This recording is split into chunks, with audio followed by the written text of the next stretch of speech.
Comme attendu, le financement des zones de secours par la province s'est trouvé au centre des débats de clôture. Il pourrait coûter 80 millions d'euros au Hainaut. Devant cette échéance, l'ensemble des groupes politiques est d'accord d'interpeller officiellement l'État fédéral qui ne couvre aujourd'hui que 18% des coûts. Je lis les règles en vigueur, le fédéral doit intervenir à 50%. Au niveau des zones de secours, je pense que c'est un travail commun. Déjà, dans le budget 2020, nous allons accroître notre participation dans la zone de secours et nous dépassons le budget que nous devrions verser. Je demande au fédéral d'être dans ce même élan. Et si le fédéral fait un effort, comme la province fait un effort, eh bien les communes pourront retrouver une certaine poire pour la soif et pourront en fait s'en sortir par la suite pour l'élaboration de leur budget 2020 également.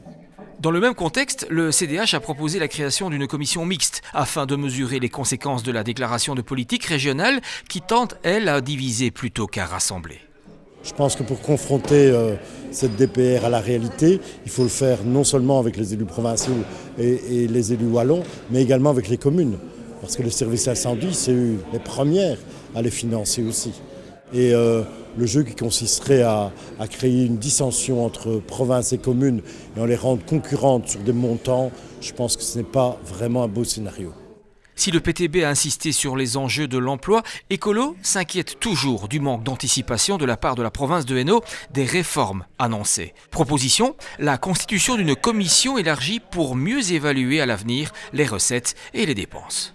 Et pour pouvoir voir exactement quel est le poids de chaque action provinciale et voir ce qui est nécessaire au bon maintien des services à la population hainouière, puisqu'il faut clairement dire que la province rend des services à la population qu'il faut continuer à maintenir tant que personne d'autre ne sait les faire à sa place.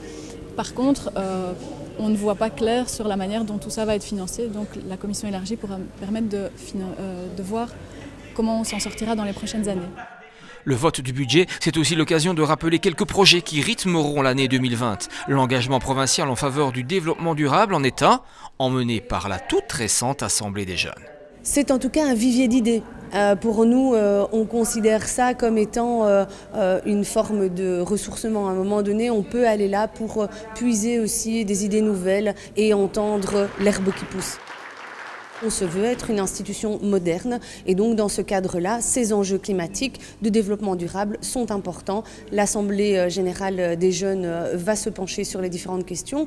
Dans nos bâtiments aussi, on prend en considération tous ces enjeux-là et donc pour nous, ça doit être au cœur de nos développements aussi. Le Conseil provincial a donc voté ce 28 juin 2019 son budget 2020, un budget voté entre équilibre et affirmation de projet.